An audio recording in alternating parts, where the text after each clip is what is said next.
Yes, you dirty dogs. Hello, EFD squad. And welcome back to Continental Club without Chris Hamill. No, instead today we've got Joe Tomlinson, as usual, and Doogie Critchley, newcomer to the show. How are you feeling, Doogs? Yeah, very excited. We've given Hamill a rest, and as also McCullin and his eyebrows, he's having some time off. I'm just looking along the line, actually. I think I'm winning the Football Daily Movember competition. I have not shaved. You've definitely beaten me. There's a lack of interest there and just a lack of testosterone here. Oh, rinsed. It's going to be heavy on banter and posh accents this episode. Right, so we go straight in with a question from @Will27922. Saw that name out. Rubbish. He says, who's the perfect replacement for Alexis and Ozil at Arsenal? Now, I've decided to rule out Thomas Lemar straight off the bat because we've heard enough about him. He's boring. He fed up with him. Well, does he hate us? Liverpool. That's unkind. So we need some suggestions about who Arsenal could go for. Tomlinson, I know that you have your eye on a guy at Leipzig. Yes, Forsberg.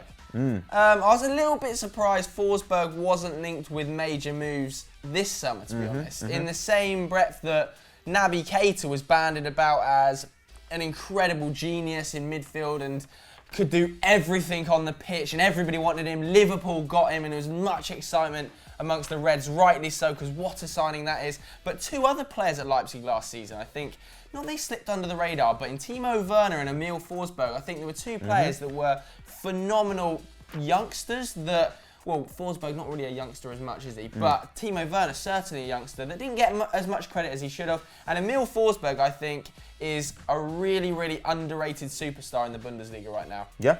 Created about 3.3 chances per game. He also scores a lot of goals, gets involved very high up the pitch. I just think he'd be a really nice replacement, not necessarily for Alexis Sanchez or Ozil, but kind of as a mixture of both. So he could offer the goals that Sanchez offers, and we know he creates chances like Ozil. Obviously, he's not at that standard. He's not going to be a superstar like either of those, but he does offer a nice little bit of cover, and he definitely offers tactical versatility. So do you think he'd be a signing to get alongside another player then? If he's not going to be able to deliver. Yeah, I think Arsenal are going to need two. Yeah. Arsenal are going to need two to cover for that gap. I think you're going to need three to cover for that gap. Ooh. I think you'll need three players to cover for those two superstars, and I think Emil Forsberg offers the tactical versatility that would be a fantastic option. Well, that's actually a good point. With Ozil particularly, Arsenal have sort of been stuck playing formations which allow them to have somebody behind the striker. Like, look, Ozil's amazing and you want to find a way to get him in your team, but it's also, you can't really play him out of position. He basically has to play as a 10. Yeah. And so it would make a lot more sense to have somebody like Forsberg who can also perform in a wide role. Plays wide and plays at 10, so he can cover the Sanchez and Ozil conundrum. And then if you were to bring in another player, I know you want to talk about someone as well, that I think that Emil Forsberg, as one of a triumvirate, is that a word? Triumvirate. Nearly there, Joseph. Yeah, close. Would be a fantastic signing for Arsenal. All right, not too expensive either, not too expensive. Well, who should the second member of this kind of Arsenal regeneration be then? Dave? Well, I've just been writing a scout report which is on 5 players that should move in January. And one of those players that I suggested that should move is Lucas Moura, the PSG winger. Ooh. And I actually suggested he should go to Chelsea to offer them another option up front. But I'm now going to change that to Arsenal for this question. He's only 25, so he's still got plenty of time in it. He's been around forever as well. He's been at PSG for so long. Since 2013, I believe. I think he's got sort of 8 major trophies since he's been there. He's got plenty of experience. He's played in the Champions League. But since Neymar and Mbappe and Di Maria and Draxler have joined in the last couple of summers, his game time has been limited. This year, I think in Ligue 1, he's only got 78 minutes of action. And in that, he scored 1 goal and 1 assist. So, wow, that's pretty good. Yeah, he's not doing too badly this season. And I think he'd offer some of the one criticism I've had of Arsenal in the past is that they don't actually have enough pace in their side, coming from midfield or in wide areas. I don't think Theo Walcott's really delivered in that respect. And I don't think Danny Welbeck's consistent enough. Yes. So I think Lucas Moura could be a solid, straight into your team, going to improve the side, and yeah, would be a great addition to the squad. I agree. I think I'd go shopping in Ligue 1 too. I'd go for Nabil Fekir. Oh, nice. The Fexter. He's an exceptionally Arsene Wenger signing. And look, he's nice with Lacazette. He's 24 years old. Yeah, as we know, he could play with Lacazette as they did at Lyon.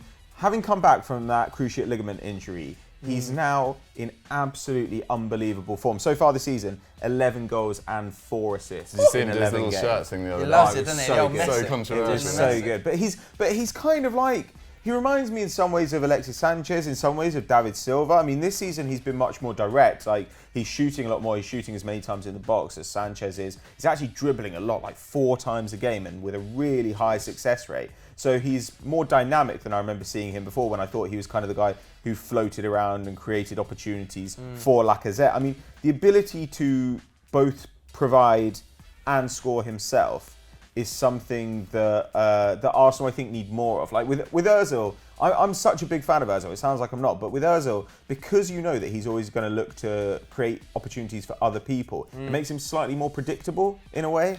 And I think what you want is a guy, like you said with Forsberg, and to a certain extent like Lucas Moura, where they can take a chance on themselves, they're willing to go for goal, but also they've got the ability to create if need be. And Fekir just seems like a very kind of Wenger ball kind of guy. There's another name I want to throw in there. He would be the expensive option, but occasionally you do need to sign an expensive player. We've obviously seen Tottenham try and regenerate a side after losing a superstar. We've seen Everton try and regenerate a side. Both of those have used the ploy of, if we sign 4 or 5 players, they might cover the output of a single man, which has both times been detrimental. So maybe it's time to look for a superstar, and I'm throwing the name out there, Christian Pulisic. Oh, wow. Christian Pulisic would be an absolutely phenomenal signing for Arsenal. I just don't think they could get him.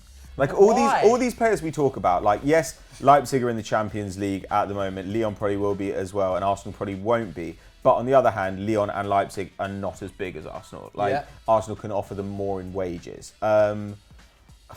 Dortmund, if I were Pulisic, I'd be like, I'm much better off developing at Dortmund. The only way I could see him wanting to go to Arsenal is if Wenger left and Tommy Tuchel came in. Boom! That's what I was about to say. Get to big Tommy T through the door, and then dirty. Pulisic could follow. How much would he cost though? 100 mil?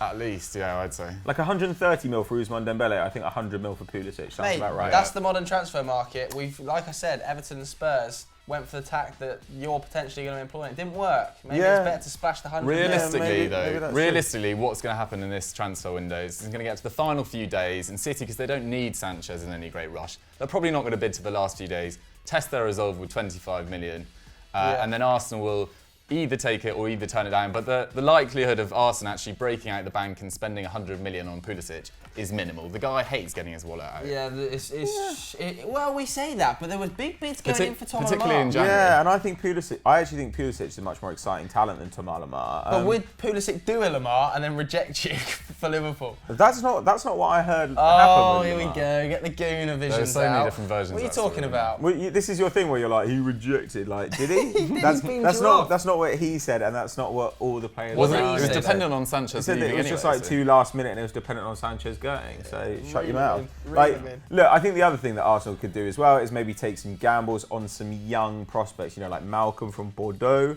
or Leon Bailey from Leverkusen, who's tearing it up at the moment. But what we really want to know is who you guys think Arsenal should be signing and who could they realistically get. Let us know in the comments below.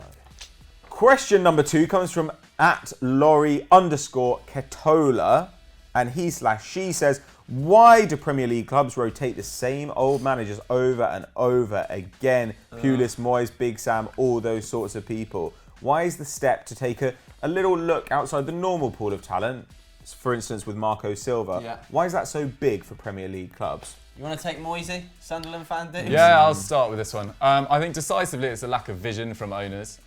It's the short-termism of the Premier League. They see that they can save a season, or they get that reputation for saving a team, and owners are unlikely to want to go outside the status quo. So they pick these same managers over and over again, rather than looking down the leagues or even former players. I think the former players are a massive resource that are often overlooked. Such a wealth of experience. Players like Gerrard, Lampard, Ferdinand, these players shouldn't be on the BT sofa. They should be making a difference in a coaching setup. I'm not saying instantly a manager, but there's a massive resource there, a resource of experience, intellect, the whole thing.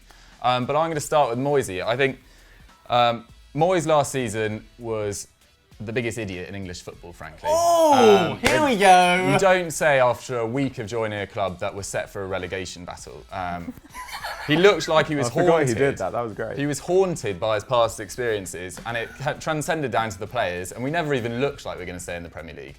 How he's got the job at West Ham is beyond me. That's ridiculous. I think their owners there should spend less time on Twitter and more time looking around European football, because there are plenty of good managers out there. Yes. And rather than just going for the easy option, also they only gave him a contract to the end of the year. 6-month contract. What is the point? That's such short-termism. Vision. The players there are obviously far too big for their boots. They've got far too many opinions. They're not going to work for someone that's only going to be there for 6 months. They doesn't have their long-term interests at heart. Yeah, I completely agree. I think the 6-month appointment is an absolute shambles. And I think most worrying for West Ham fans is surely the reaction of the owners, who basically came out publicly and said, well, we were so shocked by how annoyed the West Ham fans were when we appointed him. What? How? Have you not been watching football since Everton finished 4th? Like, what is going on? Like, the reason these managers, keep coming around and again on the same merry-go-round is because they're such safe choices usually. But now they are becoming less and less safe choices. Big Sam is supposedly the master of keeping teams in the Premier League, but never keeps his job very long. It's the same with Moisey. Moisey was once upon a time a safe pick. He is no longer a safe pick. Sunderland fans, I'm sure, thought when they first got him. Big Sam's slightly different to Moyes in that Moyes has actually failed in quite a few clubs, whereas Big Sam, it tends to be the fans get tired of his style of play. Yeah. He got fired from Newcastle when I think they were in 11th, and he was mid-table with West Ham, and then they got relegated when he got fired. So there's often owners making poor decisions there. I agree with that, actually. I mean, look, I'm no fan of Allardyce or Pulis, but they undeniably are excellent at keeping teams up. And when you watch their teams play, you can see there is a system in place. But is that what West Ham want? Are West Ham seriously now aiming to survive in the league? But they'd be better off with one of those guys. I'm saying Moyes, I don't see that to quite the same extent. Like, those guys, Pulis and Allardyce, are going to put in a rigid defence. You immediately see structure. Whereas one of the things that has annoyed me about this West Ham team under Bilic is I can't see any structure whatsoever. And that's particularly an issue when you have old defenders who don't have the athleticism to cover for the kind of problems, of their formation or any of that kind of stuff. I would also say, though, that I think it's a little bit of an old boys club.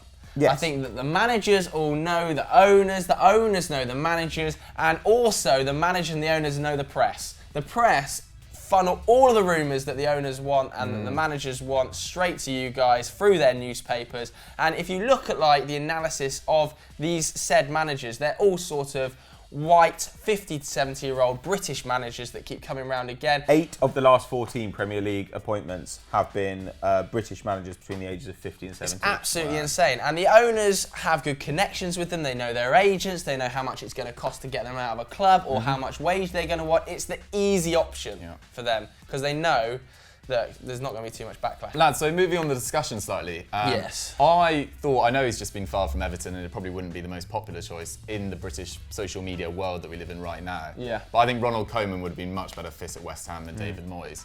But who would you guys you're criticising that appointment, but who would you have rather seen? I think there's plenty of good managers out there. It just takes research, and they don't seem to be asked about doing it, Sullivan and Gold. You've got the likes of Roger Schmidt out in China. He should never be out there. We saw the job he did in the Bundesliga. I would have potentially said, look, how much money is it going to take to get you to a major league? Because surely he's not enjoying himself out in Asia right now. I mean, he's getting paid a lot. A lot, yeah. The guy who I'm surprised nobody's ever gone for is Graham Potter. He's only started coming to the news recently, and I'd only vaguely heard his name kind of before last year. Basically, he's a British manager. He's a former player, and he manages a side called Östersund in Sweden. And he's done an incredible job. He joined the club in 2011 when they were in the Swedish 4th division. They got successive promotions in his first 2 full seasons. By the time he'd been there for 4 full seasons, they were in the Swedish top flight for the first time in their history. They've since won a Swedish Cup. They did that last year. They're now playing in the Europa League, and it looks like they're going to go through to the 2nd round. Wow. He's doing this as well by finding underrated players, who nobody else wants. It's essentially the kind of shoestring version of Diego Simeone or someone like that. He's managed to piece together this team of misfit toys, and I think that that's actually exactly what you need. When someone's coming in the middle of a season, they don't have the opportunity to completely rejig the squad. So you want a guy who's going to be like, right, practically, we can figure out something that will immediately get a result out of the resources we have. True, that's a good point. Let's see how we do. You would how actually, can they be worse off? I respect the opinion. I respect the bravery to go to somewhere like Scandinavia, which you know you're not going to get a lot of press, and you know, earn your stripes over there, build a club up like that. He's doing something similar to what Roy Hodgson did in the 70s and 80s. Yeah. Although I'm sure he won't end up. Well, he might end up managing England. But yeah, we'll see. Fingers crossed. That'd be a great appointment for England because we're rotting on the Southgate. Well, it'll be interesting to see what happens, but we want to know from you. Is David Moyes a good appointment for West Ham? Let us know in the poll up there. Here's a hint, the answer is no. Final question is from @JoelJennings19, and he wants to know which defender is the best in the Premier League. Doogie, I know you've got a favourite. I'm coming straight to you. Yeah, I think he's probably the most underrated player in the Premier League alongside Fernandinho, and I'm going to go with Cesar Azpilicueta. Yes. I think since he's come to Chelsea, he's pretty much not put a foot wrong. I can't really remember any massive mistakes except for those 2 Dele Alli headers last year in that game against Spurs. He was slightly out of position, but other than that, I think he's been there for about 5 years now. He's been pretty much faultless. He's played at left back, right back, now right centre back. He can ping a massive long ball. We've seen him already give 5 assists to Morata this season. He's very solid. Seems like a leader as well. He's current captain when Cahill's been out. For me, he is pushing Carvajal for one of the best right backs in the world. And I'm maybe jumping the gun on that, but that's how highly I rate him, and he'd be my number 1. He's very versatile. Of course, he played left back for a long time, didn't he? In fact, even when Benitez was interim manager at Chelsea, I remember Azpilicueta playing as a right winger and doing a pretty commendable job there. So I think it's hard to look past Benitez's brief tenure. Yeah, I think it's hard to look past Azpilicueta. Though I personally will go for Toby Alderweireld. He cost them, £18 million, something like that. I don't know why Atletico Madrid let him go. He's capable of covering huge areas of the pitch because he's pretty quick. He's good in the air. He's got phenomenal passing range. Obviously, he's got a great relationship with Vertonghen, which helps. They play together at Ajax. That's good. They play together for the national team. That's also good. But I really think that without him, Tottenham would struggle to build play from deep. He just gives them another sort of weapon. They can go over the midfield if need be. And I don't know. I don't know how they got him for this tiny amount of money. It genuinely enrages me. I think there was a clause in his contract that allowed him to leave for that amount of money because it was between them and Southampton, and I think it was a buyout clause that allowed them to. I think Southampton had an option to buy, set at like 12 mil or something, and then Spurs said, "We'll pay you more if you sell him to us, Atleti." And there was a whole kerfuffle at the time because Southampton were absolutely raging about it. But anyway, I mean, He's getting on a bit now. I think he might be about 28, 29. I think he's 29. But he's been an absolutely sensational player. Yeah. And I think, I was talking with people on Twitter about this the other day when Spurs were playing Real Madrid. He, to me, is one of the 4 or 5 Spurs players who could easily be in Real Madrid's squad. Yeah, I agree. I actually think you two have nailed it. I think Azpilicueta and Toby Alderweireld. But I would also throw another name in the hat, Laurent Koscielny. I think Laurent Koscielny has consistently held Arsenal's backline together single-handedly. I think if you take him out of Wenger's team, then Wenger would have probably lost his job a couple of years ago. I really think he's held that backline together that much. He's had consistent injury problems, played through them as well. It's well documented that he gets an injection into his Achilles tendon every single morning because he can't actually walk without it. So does he not properly. train? So he trains every single day, but only via painkiller injections. So he's not going to have a long career. He's probably got a couple more years left at the top. But for Arsenal, behemoth of a man. He does everything in that back line. A fantastic distributor, great at breaking up the play, a leader as well. Because Arsenal have often lacked leaders, but I've always looked at Laurent Koscielny and thought, this is the kind of guy that Arsenal need another 3 of. Yeah. And Laurent Koscielny, he's been there and he's had no stable defensive partner next to him for years. He's had not a great left back. He's only an okay left back, Nacho Monreal. I like Nacho. Hector Bellerin still very young. It's just not had a settled unit around him, which is not something you can say of Toby Alderweireld, who's had Jan Vertonghen, who's equally a fantastic defender, and another Belgium centre-half. He's probably grown up playing with him. He's had 2 very strong fullbacks for the last few years. Cesar Azpilicueta in Chelsea teams that have been built on defensive stability, whereas Laurent Koscielny has been built. Arsenal's defence is quite frankly a shambles at times as a unit, and without him, they'd be shipping some. Yeah, he's had to deal with the pretty much ancient Per Mertesacker now, as good a defender as he is. Rob Holding, trying Yeah. to bring him through. Mustafi he's dealt with. He's He obviously even dealt played with with Nacho Thomas Monreal. Vermaelen when he was Vermaelen. off the injury bench. It hasn't been a great time for Arsenal's No, it defence. hasn't. It So hasn't. yeah, Laurent Koscielny triumphing in the face of adversity. But what do you guys think? Is any one of these the best defender in the Premier League, or is it somebody else? Let us know in the comments below. So that's all the time we've got for this week. But guys, what should the good people at home do after they finish watching this? Well, come over to FD. VFM went live about an hour ago. Great song. But there's other stuff happening as well in the Football Daily crew. Yeah, so once you've watched VFN, stick on Euro Daily and check out 90 plus 1 Facts. Kieran's done another fantastic job, and this week it's on Liverpool. Ooh, sexy Okay. Reds. Yeah, get learning about those Reds. Yeah, exciting stuff. Anyway, guys, thanks for watching, and make sure you like and subscribe.